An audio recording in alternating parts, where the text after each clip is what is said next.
오늘 주신 하나님의 말씀입니다. 누가복음 6장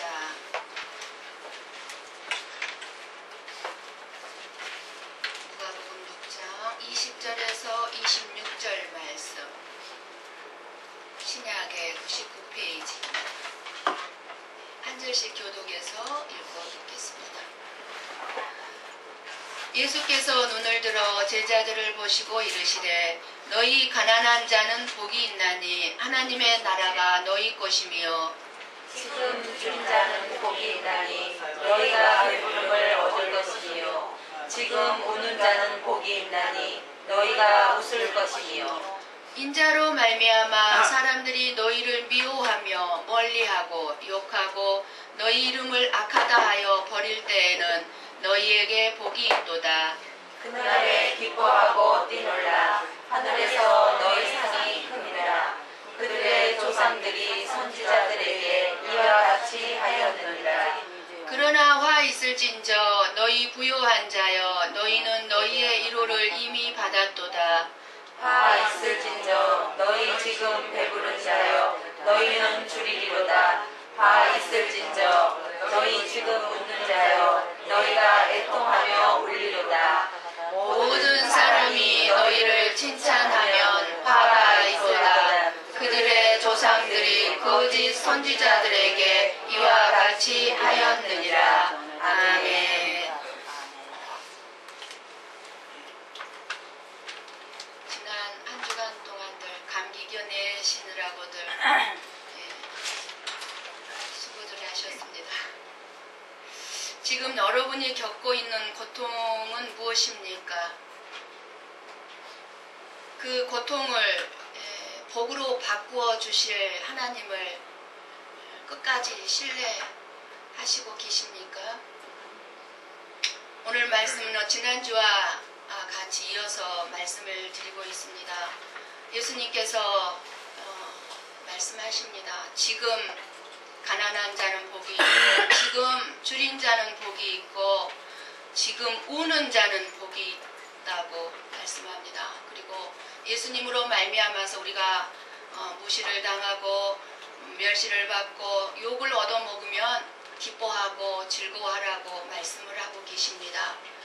지금 여러분 지금 울고 계시는 분 계십니까? 지금 가난한 분 계십니까? 줄인 분 계십니까? 지금이라는 말은요, 이 땅에 살아있는 동안입니다.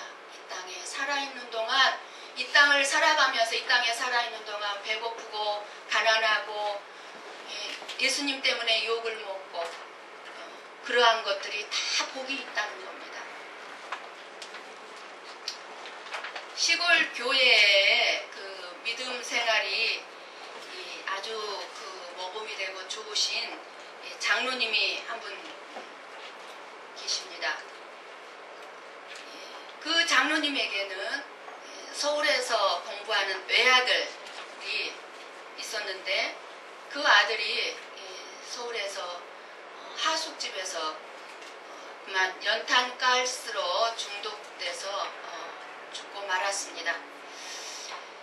동네 사람들은 그 믿음 좋은 장로님에게 어떻게 그런 고통스러운 일이 생길 수 있는가 그런 것을 보고 하나님이 어디 있어? 예수는 믿어서 뭐해? 이렇게 수군거리기 시작하였습니다. 그러나 이 장로님은 그 아들의 장례식이 끝난 다음에 사람들에게 감사하다는 말을 하면서 이렇게 덧붙여서 세 가지를 깨달았다고 얘기를 했습니다. 첫 번째 깨달은 게 무엇이냐면 내가 아들을 하나님께서 맡아서 키워달라고 기도했는데 정말로 하나님께서 맡아 키우시려고 하늘나라로 데려가신 것 믿고 감사한다는 겁니다. 확실하게 하나님이 책임져 주시고 복 주시는 길로 인도해 주셨기 때문입니다. 두 번째로 감사하는 거는 깨닫는 거는 아들이 더 이렇게 빨리 갈 줄 알았다면 정말 내가 더 잘해줄 걸. 우리 아들이 이렇게 빨리 갈 줄 알았다면 잘해줄 걸 하는 깨달음을 얻었다는 겁니다. 그리고 세 번째 깨닫는 거는 할 일이 많은 젊은 아들이 청춘의 아들이 먼저 갔으니 아들이 못한 것 그 일을 내가 감당해야 되겠다는 것을 깨달았다고 말씀을 하면서 이 장로님은 그 자신이 겪은 쓰라린 고통과 그 눈물로 그 이웃 동네 사람들의 불행을 위로하는 놀라운 은사를 가지게 되었고, 애통하는 자들, 고통스러워하는 자들의 눈물을 닦아주는 그 장로님은 자신이 당하는 그런 고통을 통해서 똑같은 처지와 형편에 있는 사람들을 자기를 통해서 하나님께서 일하고 계심을 믿었습니다. 그런 장로님의 모습을 보고 동네 사람들이 예수 믿어서 뭐해? 했던 그 동네 사람들이 예수 믿는 것은 저런 것이구나 라는 것을 알게 되었고 예수님을 믿게 되었다는 것입니다. 정말 이런 삶이 가장 복이 있는 삶이 아니겠습니까? 우리가 실패하고 고통스럽고 좌절하고 넘어질 수 있습니다. 그러나 일어나는 것이 중요하고 일어나서 그것을 다시 한번 다른 사람을 위해서 쓰임받을 수 있는 도구로 우리가 하나님 앞에 영광 돌리며 살아간다면 그 삶이야말로 가장 복 있는 인생이 아니겠는지요. 오늘 우리 예수님께서 저와 여러분에게 주시는 말씀이 그 복을 말씀하고 있는 줄 믿습니다. 지난주에 이어서 오늘 들을 말씀입니다. 21절 뒷부분과 25절 뒷부분을 한번 읽고 듣습니다. 21절 뒷부분입니다.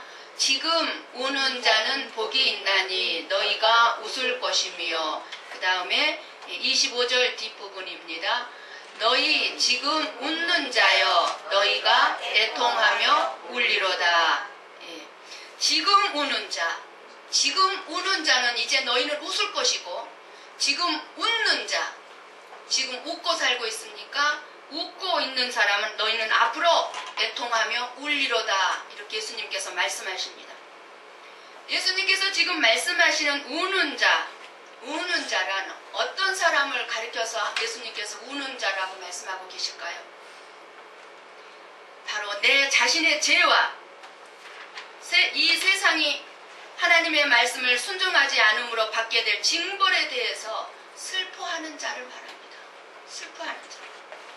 지금 내 죄 때문에 우는 사람들에게 하나님께서는 용서하신다는 사랑의 말씀으로 우리를 위로해 주시고 격려해 주실 뿐만 아니라 구원에 대한 확신을 더욱 굳게 해주시면서 행복을 느끼면서 분명히 이 세상이 줄 수 없는 웃을 수 있는 인생이 되게 해주실 것입니다.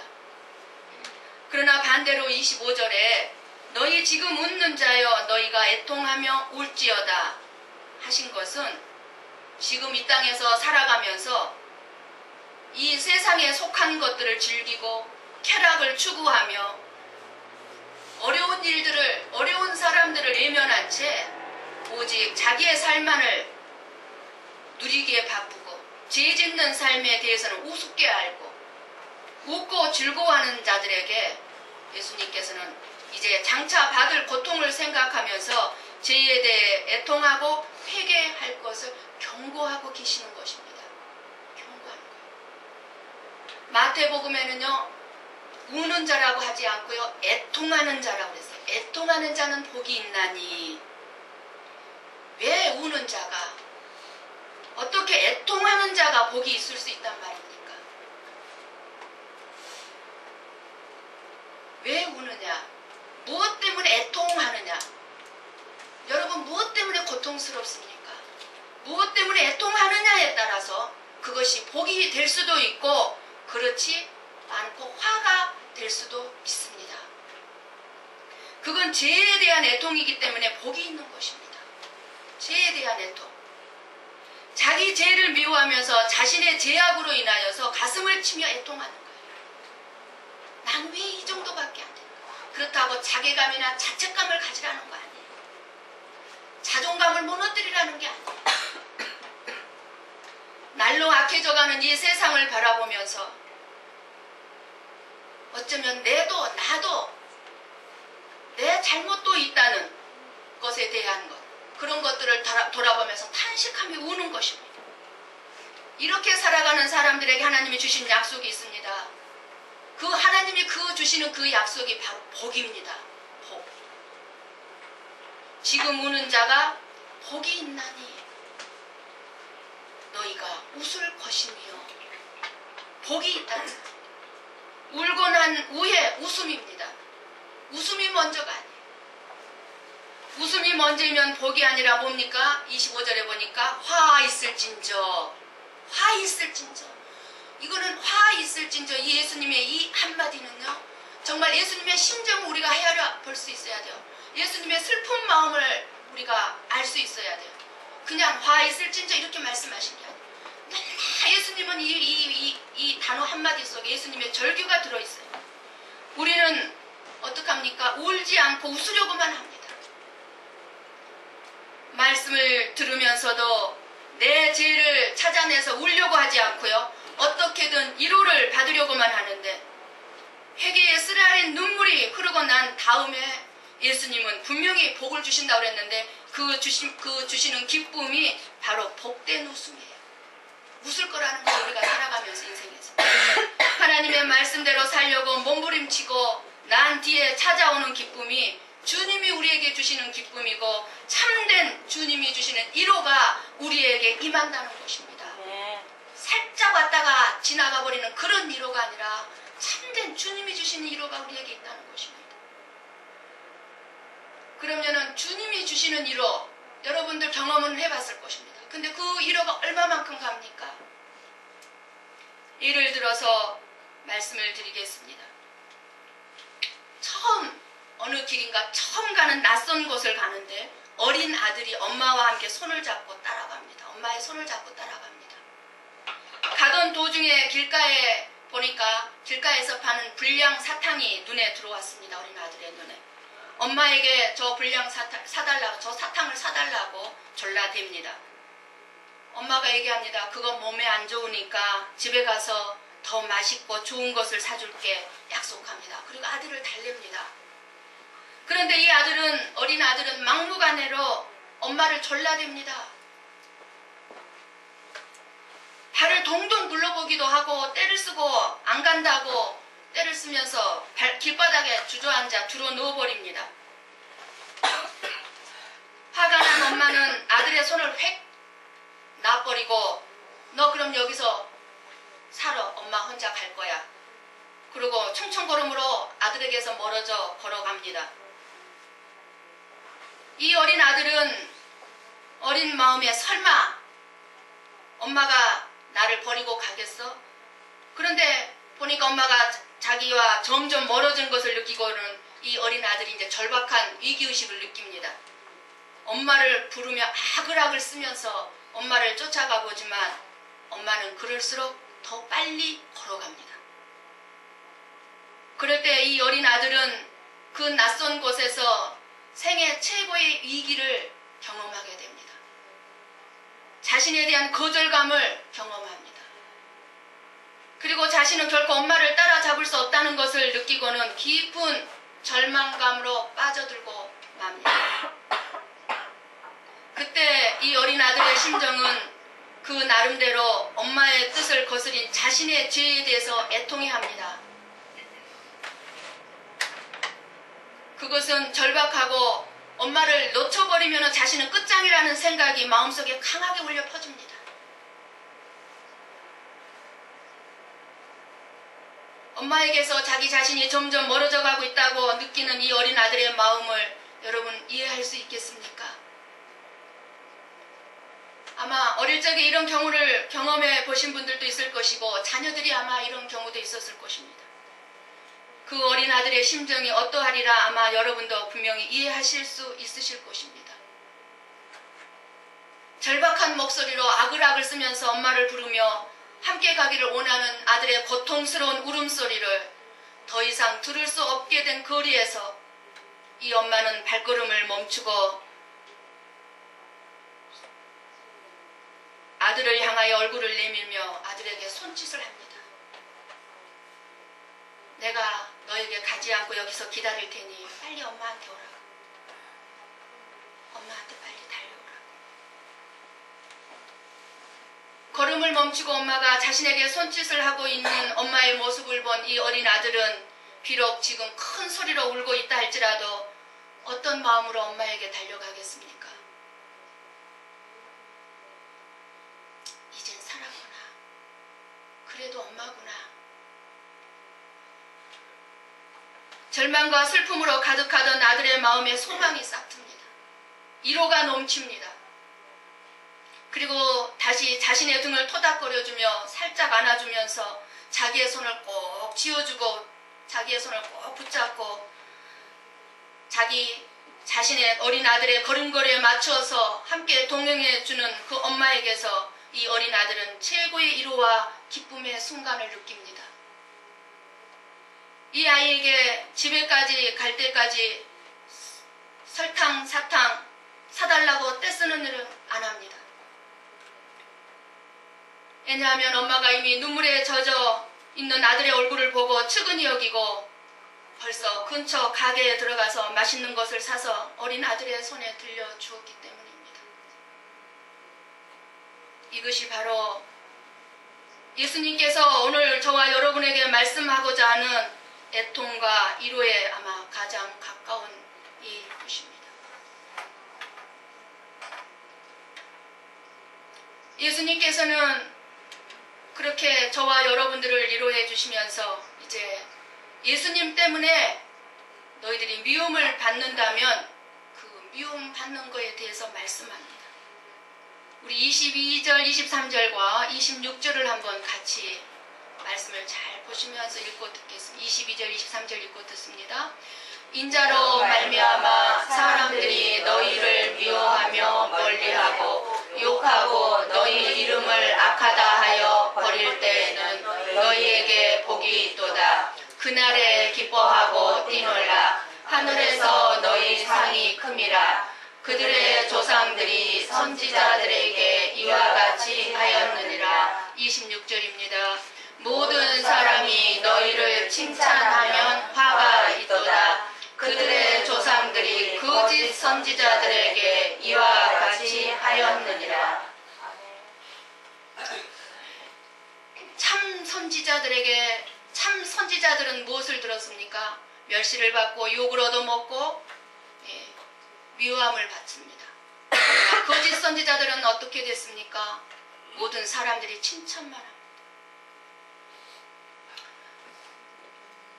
우리가 예수님을 믿으면서 고민하는 부분은요, 하나님과의 관계보다 어쩌면 인간관계일 것입니다. 사람과의 관계인 것 같습니다. 하나님과의 관계는 여러분들을 그렇게 힘들거나 어렵게 느끼지 않을 것입니다. 예수님 때문에 사람들에게 미움을 받을 때 복이 있다는 말씀입니다. 예수님 믿는 것 때문에, 예수님 앞에 헌신하고 봉사하는 것 때문에 욕을 얻어먹을 때 복이 있다는 말씀입니다. 예수를 잘못 믿을 때 욕을 얻어먹는 것이야 우리가 당연한 것으로 여겨야 되겠지요. 예수 믿는 사람들이 어떻게 저래? 그럴 수가 있어? 하고 말을 듣는다면 우리는 입이 10개라도 할 말이 없습니다. 그러나 단지 예수 믿는다는 이유 하나 때문에 혹은 예수님을 위해서, 교회를 위해서 봉사한 것 때문에 욕을 얻어먹었다면 그게 복이란 말입니다. 예수님 때문에 버림을 당할 때 복이 있다는 말입니다. 그때 어떻게 하라고 예수님이 지금 말씀하고 계십니까? 그날에 기뻐하고 뛰놀라. 너희가 욕먹고 있느냐? 기뻐하고 뛰놀라. 하늘에서 너희 상이 크다.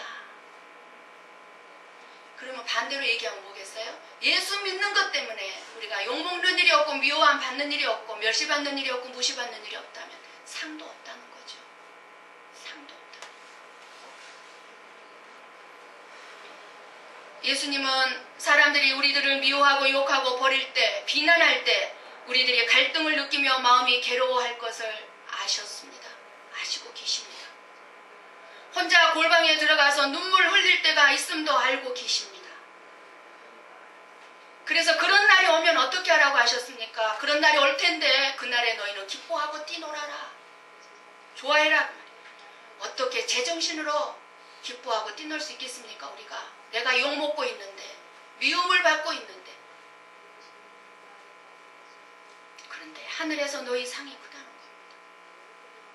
우리 믿음의 선배들이, 믿음의 조상들이, 참 선지자들이 이런 핍박을 받으면서도 심지어 순교의 제물로 죽어가면서도 기뻐할 수 있었던 것은 저 하늘의 상을 바라봤기 때문에, 하늘의 상을 바라봤기 때문에. 지금 예수님 앞에서 말씀을 듣고 있는 제자들은요, 예수님으로 인하여 사람들로부터 미움을 당하고 배척당할 것을 아시고 예수님께서는 제자들에게 앞으로 닥쳐올 고난을 지금 준비시키고 있는 겁니다. 마찬가지예요. 저와 여러분에게도 지금 마찬가지예요. 원래 제자들은 어땠어요? 저와 여러분도 마찬가지죠. 이때 당시 제자들도 예수님을 믿으면 이 땅에서 보다 많은 축복받고 뭐예요? 높은 자리 하나 얻어서 살 수 있을까? 명예 권세 얻으며 살 수 있을까? 그래서 쫓은 사람들이었습니다. 제자들도. 왜요? 예수님이 수많은 병자들 고쳐주고 가난한 사람들을 살려주고 하니까 왕이 되면 높은 자리 하나 얻고 이 땅에서 부자 돼서 잘 먹고 잘 살 수 있겠지 하고 쫓았습니다. 제자들이. 저와 여러분도 처음에 마찬가지 아니었습니까? 그러나 예수님께서는 제자들에게 그리고 저와 여러분에게 이 시간 또 말씀하고 계십니다. 22절입니다. 인자로 말미암아 사람들이 너희를 미워하며 멀리하고 욕하고 너희 이름을 악하다 하여 버릴 때에는 너희에게 복이 있도다. 우리가 어떤 착한 일을 한다고 해서 고난이 면제되거나 칭찬을 듣는 것이 아니라는 겁니다. 애매히 당하는 고난도 있어요. 그러므로 예수님께서는 너희는 고난이 닥쳐오면 피하라 이렇게 말씀하지 않았어요. 예수님께서는 이러한 고난이 닥쳐오면 그것을 원망하거나 불평하지 말고 어떻게 하라고요? 하나님 앞에 나와 부르짖어 기도하라고 말씀하십니다. 그래서 그것이 복이 있다고 말씀하십니다. 그러면서 예수님께서는 뭐라고 말씀하십니까? 너희가 이 세상에서 환난을 당하나 강하고 담대하라. 우리 보고 강하고 담대하라. 야고보서 1장 2절에 말씀합니다. 내 형제들아 너희가 여러 가지 시험을 당하거든 온전히 기쁘게 여기라. 온전히 기쁘게 여기라. 고난은 예수님을 저와 여러분들을 보다 온전하게 단련해서 성숙한 성도로 하나님의 사람으로 성장하기 위함인 줄 믿습니다. 이 모두가 환난은 저와 여러분들에게 필요한 것임을 잘 말해주고 있는 것 같습니다. 하나님께서는 우리의 죄성을 너무나 잘 알고 계십니다. 내가 아무리 의로운 척한다 할지라도 주님은 내 의로움에 속지 않는 것을 아십니다. 사람이란 고난을 당하지 않으면요 늘요 자기 잘난 맛에 사는 존재라는 것을 하나님은 알아요. 순간순간 내 잘난 맛에 내가 사는 거예요.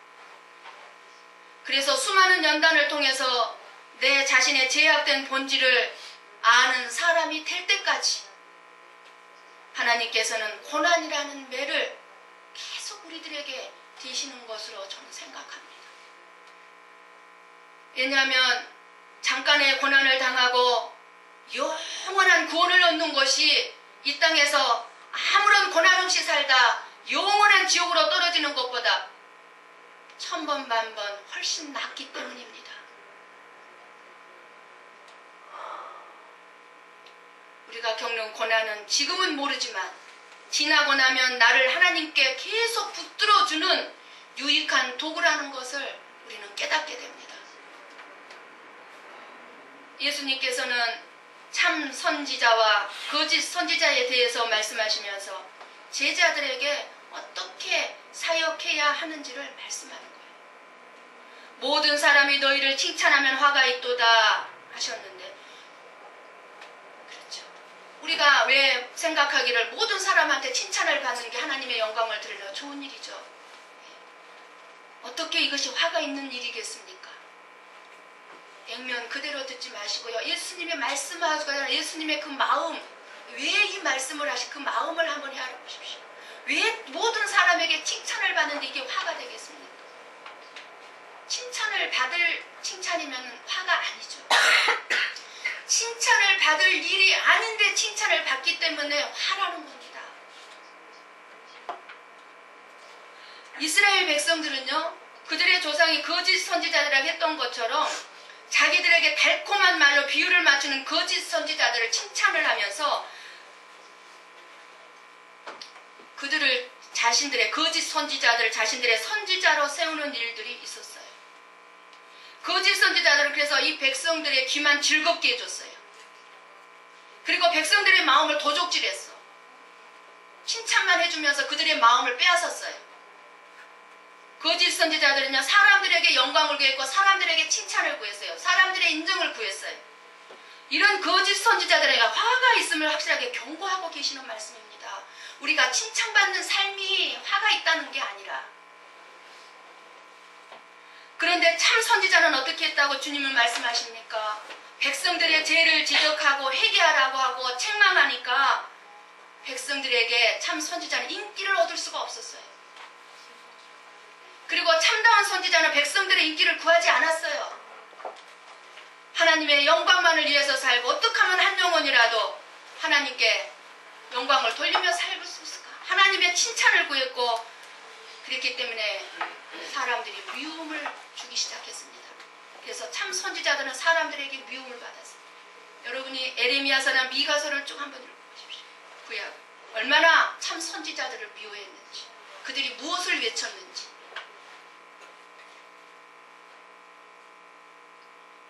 백성들의 칭찬을 받는다는 사실은 거짓 선지자들이 자기들의 명예와 영광만을 구하면서 백성들의 비유를 맞추는 비굴하고 거짓된 것임을 증명하고 있었기 때문에 화가 있다고 그러신 겁니다. 그래서 오늘 말씀은 예수님께서 제자들에게, 아니 저와 여러분에게 세상 사람들에게 아부하여 칭찬받는 거짓 전도자가 되지 말고 오히려 그들의 죄를 끄집어내어 회개를 촉구하는 선한 복음의 전도자, 사역자가 될 것을 부탁하고 있는 말씀입니다. 그러므로 오늘 말씀은 저와 여러분들에게 십자가의 복음, 고난이죠. 십자가의 복음과 동떨어진 어떤 축복만을 강조하면서 귀에 듣기 좋은 말을 하는 목사들을 칭찬하기보다는 오히려 경계해야 한다는 사실을 경고하신 말씀입니다. 음식 먹을 때 음식이 너무 맛있으면 조심해야 한다고 그러죠. 아이스크림, 케이크, 초콜릿 같은 거.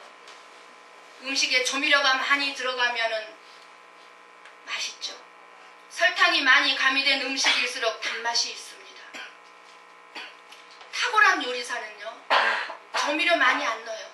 조미료 없이도 깊은 맛을 낼 줄 아시는 분들이 정말 탁월한 요리사라고 그러죠. 깊은 맛을 내려면은요, 어떻게 해야 됩니까? 고통스러운 작업이 계속됩니다. 수없이 많은 실습을 해야 돼. 만들어보고, 이렇게도 만들어보고, 저렇게도 만들어보고, 어떻게 하면 더 맛있게 만들 수 있을까? 요리를 하시는 분들은 저보다 더 잘 아실 것입니다. 수없이 실습을 해봐요. 이렇게도 만들고. 그래서 터득하는 거예요. 정말 최고로 맛있게 만드는 거예요. 터득하는 거예요. 그런데 입에 달수록 몸에는 독이 될 수 있다는 사실. 그것은 우리의 인생에서도 우리의 신앙생활에서도 마찬가지입니다. 우리 믿음 생활이 너무 쉽고 너무 달콤할수록 독이 될 수 있어요. 독이에요. 깊이 있는 삶을 위해서는 쓴맛, 나는 고통을 감수해야 한다고 합니다. 그러니까 믿음이 성숙한 사람, 우리가 미숙한 사람은 항상 먼저 즐거움만을 찾아요. 그리고 고통은 나중으로 미뤄요. 그런데 반대로 어떻게 합니까? 오늘 말씀과 같이 성숙한 사람은요, 먼저 고통을 택합니다. 그리고 나중에 즐거움을 마음껏 영원히 누립니다. 고난의 맛은 달콤하진 않아도 그 맛이 깊다고 깊습니다. 저는 커피를 별로 안 좋아합니다. 왜요? 쓴맛 때문에. 커피의 맛은 쓴맛에 있습니다. 저는 쓴맛이 싫어요. 근데 쓴맛을 음미할 줄 아는 많은 성도님들이 계세요. 쓴맛을 음미할 줄 아는 사람은요, 깊은 맛을 즐길 줄 아는 사람이라고 해요. 맞습니다. 고난의 깊은 맛, 깊은 깨달음의 손, 쓴맛 나는 인생. 그래서 우리는 믿음 생활이 쉽고 가볍게 사는 사람은 고난의 쓴맛을 모릅니다. 신앙생활의 쓴맛을 모릅니다. 깊은 맛을. 하나님이 우리에게 때로 실패의 쓴 잔, 상실의 쓴 잔, 애로움의 쓴 잔, 고통의 쓴 잔을 마시게 하십니다. 그 이유는 고통의 쓴 잔이 바로 우리 인생의 깊은 맛을 우러내기 때문이에요. 십자가에서 예수님은 마신 잔이 바로 쓰디 애쓴 고난의 잔이었습니다. 2주 동안 말씀의 결론입니다. 예수님께서 4가지의 복과 4가지의 화를 말씀해 주셨습니다. 이 세상의 사람들은 가난하고 줄이고 울며 애통하는 자를 가리켜서 실패하고 불행한 사람들이라고 말합니다. 그리고 손가락질하고 비아냥거리고 무시합니다. 하지만 예수님은 가난한 자는 복이 있고 줄인 자는 복이 있고 우는 자는 복이 있고 핍박을 받는 자는 복이 있는 자라고 말씀합니다. 내 자신의 죄악을 인하여서 눈물로 회개하고 다른 영혼들을 위하여서 기도하는 자가 복이 있는 자라. 사람 사랑하는 마음을 가지고 눈물로 기도하는 자. 하나님이 보관하시는 그 눈물의 병에 얼마나 많은 눈물이 담겨져 있느냐. 우리가 흘리는, 주님 앞에서 흘리는 그 모든 눈물은 하나님은 그 눈물병을 가지고 계시다. 그 눈물병에다가 다 우리의 눈물을 보관해 놓는답니다. 사랑하는 성도 여러분, 비가 오면요 탁해진 땅이요 부드럽게 되죠. 눈물은요 우리의 강팍하고 단단해진 우리의 마음, 우리의 심령을요 아주 부드럽게 해줍니다. 그러므로 오늘 우리에게 필요한 것은 무엇입니까? 예수님의 마음의 눈물입니다. 예수님의 마음의 눈물. 오직 예수님만 바라보면 다른 것이 눈에 들어올 수 없습니다. 오직 예수님만 바라보면 예수님이 원하시는 것을 보게 됩니다. 오직 예수님만 바라보면 예수님이 원하시는 것만 행하게 되어 있습니다. 오직 예수님만 바라보면 예수님이 원하시는 곳으로 우리는 걸어갈 수가 있습니다. 그렇게 예수님만을 바라보면 우리는 어떤 유혹도 이길 수 있습니다. 그리고 예수님만 바라보면 어떤 환난도 시험도 이길 수 있습니다. 어떤 교회 표어를 보니까요, 하나님 중심, 교회 중심, 목회자 중심으로 신앙생활 하자, 이런 표어가 있더라고요. 그런데 저는요, 교회 중심보다는요, 맞는 말씀이죠. 하나님 중심, 교회 중심 맞아요. 하나님 중심, 가정 중심 신앙생활 해야 합니다. 하나님 중심, 가정 중심. 또한 목회자 중심이라고 그랬는데요, 목회자 중심으로 신앙생활하면 큰일 납니다. 목회자도 말에 실수가 많고 허물이 있고 언제든지 타락할 수 있습니다. 그래서 오직 우리는요, 예수님 중심, 말씀 중심, 기도 중심으로 신앙생활 하시기 바랍니다. 네. 우리 신명기 11장 26절에서 28절 말씀을 찾아서 읽고 듣고 마치도록 하겠습니다. 신명기 11장